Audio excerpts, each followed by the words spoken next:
includes the greatest wrestling match of all time. Yeah. But before we get to that, I'm sure most of us have played thumb wrestling before. Okay. Were you playing with someone bigger or even smaller than you? What would it be like to wrestle that all night long? Jacob's wrestling match was very different from a thumb wrestling match. Yeah. He was fighting God himself. This happened when he was on the move again. This time he was going home. Even though he had acquired great wealth, he was still afraid to face his past. Yeah. Remember, he had lied to his brother and father, stealing his brother's blessing.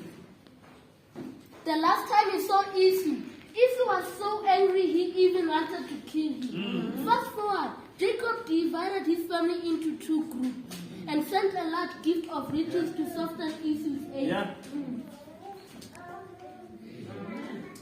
Jacob stayed behind as the night fell, and when he was alone, a man came to him and they wrestled until morning. Yeah. The man even touched Jacob's hip socket and broke it. The man said, "Let me go." But Jacob, who probably by now knew who the man was, said, "Not until you bless me." The man said, "What is your name?"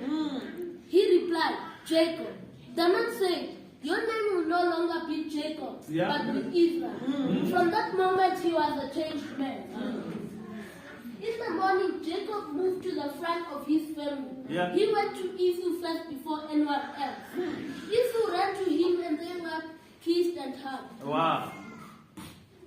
After wrestling with God, Jacob was reminded of God's covenant promises. Jacob and his family were restored. Yeah. He was finally home. For the rest of his life, Jacob carried the name Israel. After wrestling with God, Jacob was reminded of God's covenant promises. Yeah. His family will be God's people and he will be their God. Oh, yeah. God will always be with them. Yeah. This promise went from generation to generation.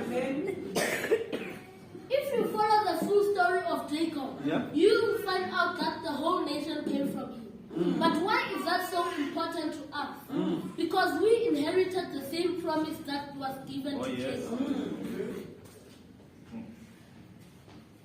God can be our God and we can be his people. Yeah. He will bless us if we choose to follow him. Oh, yes. But what can connect us to God now? Can it be an aeroplane that can fly us there? No, I don't think